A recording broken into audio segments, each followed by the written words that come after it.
Salve, salve família, aqui quem fala é o Lutz do canal Cortes Podcast e no meu primeiro mês monetizado eu já fiz $3.000 só seguindo o que esse cara fala no curso dele. Então se você quer ganhar dinheiro com internet e YouTube sem nem precisar aparecer, confere o primeiro link na descrição. E num momento que a gente está vivendo um conflito internacional. É verdade. A gente está vivendo uma guerra. Uma guerra que fala muito da gente, né? Fala muito da questão do ego, da busca, a busca por território, uma busca pessoal. O que você acha desse momento que a gente está vivendo e como nós estamos vendo um conflito desses, Caio? Na maioria das vezes, essas grandes guerras nascem de pequeninas coisas. Nascem às vezes de frustração sexual. O cara tá broxa, aí quer botar o pinto dele para a terra inteira conhecer, aí ataca o fraco, estupra uma população inteira. Outras vezes é insegurança interior, são complexos de inferioridade. Quando o Obama disse que a Rússia era uma potência regional, o Putin ficou ferido, quis mostrar que ele era uma potência mundial. Ego, né? Ego. Não tem nada além de ego. Desde sempre. Desde os imperadores romanos. O Júlio César, ego. Marco Antônio, ego. E especialmente estimulado por Cleópatra. Aí você vê Tibério, ego. Cláudio, ego. Calígula, ego. Nero, ego. Domiciano, ego. Constantino, ego. Aí você pode ir subindo. Gengis Khan, ego. Ego, essa tal de imortalidade. De botar o nome na história, mas tudo começa às vezes com um pinto que não sobe. Né? Algo muito simples, muito né? simples, e que o cara tem muito poder na mão, aí ele transforma aquilo numa ereção atômica contra os outros. Por exemplo, o Zelensky, ele foi menosprezado, era um comediante bobo, a gente vai invadir, vai tomar no tapa. Não tinha a menor ideia que o cara ia virar um leão e que os ucranianos, que são anteriores aos russos, no tempo que a Moscou era uma tribo, Kiev, já era uma cidade de 500 anos de estrutura, forte, linda, muito mais mãe da Rússia do que o contrário. Então aí tem essas disputas de ver quem é que tem de fato o maior poder.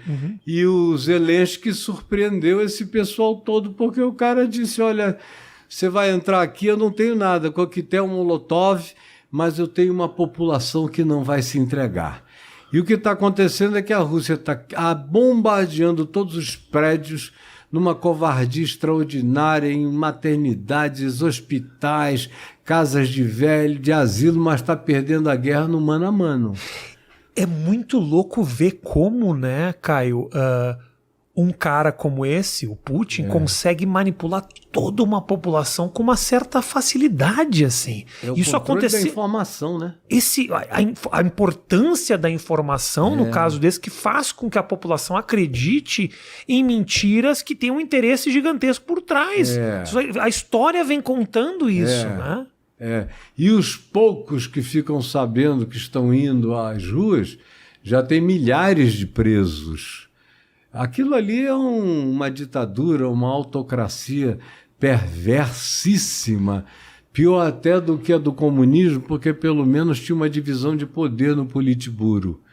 Com ele agora não tem divisão de poder nenhuma, e o cara vem da espionagem, da KGB, do envenenamento, da dissimulação, é um sujeito de sangue gelado, você olha para ele, parece um reptiliano, sem alma, de modo que esse é um dos homens mais perigosos que eu já conheci na minha vida. Meu amorzinho, pega meu celularzinho que eu tinha anotado umas coisas aqui para perguntar para o Caio. Você acha que qualquer ser humano tem o potencial de virar um ditador um cara como Putin, assim? Todos nós temos esse potencial da maldade? Eu acho que não é todo mundo que tem, não. Tem algumas pessoas que não podem receber poder porque, proporcionalmente ao poder que recebam, eles irão desenvolver esse potencial de perversidade. Especialmente os mais complexados. Tem um texto no livro de Eclesiastes, na Bíblia, que durante muitos anos eu repudiei, porque eu nasci numa geração de esquerda. Eu nasci com uma visão totalmente social, era o meu desejo, e até hoje, né? O Evangelho quer que você faça com que haja mais igualdade, menos desigualdade na vida. Mas lá no livro de Eclesiastes está dito o seguinte, que é loucura tirar alguém que está treinado para ser o príncipe e colocá-lo para puxar o cavalo real e colocar um servo complexado sentado na sela. O caso do Putin é um cara inexpressivo, sem significado, que se fosse numa eleição como numa democracia normal, ele não seria eleito jamais. Foi criado ali pela esperança do Yeltsin, que estava mais bêbado do que um gambá, de botar um cara que prosseguisse. Eu não sei se você já viu o filme As Testemunhas de Putin. Não. Veja. É extraordinário porque foi sendo filmado antes, durante e depois. Aí você vê o Yeltsin, que tentou salvar o Gorbachev e a democracia da Rússia, e começou a colocar indicar. Ele tinha 22 candidatos e ele fechou no Putin, porque achava que era o mais discreto, que era o mais obediente, que fazia tudo que ele mandava. Aí ele foi e ele produziu e construiu o Putin. O que aconteceu logo depois é que no dia da eleição, que foi uma eleição meio fajuta também, o Putin ganhou por causa do Yeltsin. O Yeltsin feliz, aparece a filmagem na casa dele, ele e a mulher, os filhos, celebrando. Vamos falar com o Putin. Aí ligaram. Sabe quando que o Putin atendeu? Nunca mais. Tinha uma ganância que ele não exibiu durante o processo. Não exibiu e não atendeu, mas nem o pai político dele. Deixou de lado. Puxou o tapete da galera. E morreu de bebedice lá, o pobre do Yeltsin, né? Então esse cara já estava sendo treinado para essa maldade há muitas décadas. Esse momento, assim, de conflito, ele nos aproxima mais, Caio, ou nos afasta? Eu digo nós que não estamos participando ativamente desse conflito. Assistir essas imagens nos transforma em mais humanos ou mais... ou a gente busca mais a guerra? Eu acho que tem gente que se humaniza muito mais. Eu estou vendo um monte de gente sofrendo, orando, pedindo solução, querendo pacificação.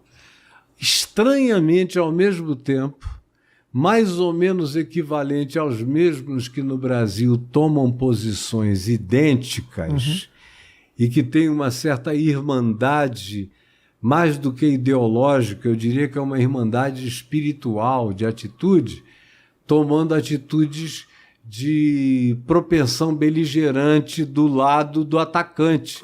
Porque a coisa mais maluca de uma coisa dessa é que a Ucrânia estava lá na dela, já sofrendo aquelas invasões, já tinha perdido a Crimeia, estava ali tentando se segurar, elegeu um comediante que surpreendeu o mundo e todo mundo, que é um cara habilidosíssimo para se comunicar, tem se mostrado macho, corajoso pra caramba, mas ao mesmo tempo, você vê aqui no Brasil, eu encontro gente que acha que ele é um egótico, que está botando o povo todo para enfrentar uma guerra, que eles deveriam era se render, ficar de quatro para o Putin e ficarem felizes. Agora, o que o Putin não imaginava é que havia um povo ali. Porque o que esses caras estão fazendo de levar a família para a Polônia, para a Eslovênia, para isso, para aquilo, beijar a mulher e os filhos e voltarem para pegar em arma, em coquetel Molotov. E no chão eles estão ganhando a guerra. Esse é o susto da União Soviética. Eles acharam que de Iam passar longe, por cima, né? Ia Achavam passar que ia por cima. É. E os caras iam arregar. Mas não. Quanto mais eles bombardeiam, mais eles mobilizam esse pessoal, mais o brio ucraniano cresce. E a gente está, por outro lado da história, descobrindo o poder de novo da valentia, de uma etnia que se respeita, porque a gente está falando de um povo que existe há 1.500 anos, não é uma bobagemzinha que surgiu outro dia. Então, foi um susto que o Putin levou. Ontem ele já começou a dizer que vai ficar satisfeito com o território dos separatistas. Depois que a Ucrânia afundou o navio deles lá em Mariupol, aquela região do Mar de Aziz, enfim, eles estão vendo que no mano a mano A casa está caindo. a casa está caindo. Até porque eles não disseram o que eles iriam fazer, nem para a população, nem para o exército. Aquela garotada foi para fazer exercício, sem entender por que precisava de 100 mil, 120 mil, 150 mil, mas o doido quis, a gente vai. Quando o bicho pegou e eles começaram a ver que na Ucrânia tinha gente capaz de ir para a guerra, dar a vida e não ter medo, e eles começaram, alguns jovens até a se renderem, a pedirem socorro e tudo mais, isso foi desmoralizando, quebrando o moral das tropas soviéticas. Sim. É um negócio extraordinário ver como o inconsciente coletivo opera.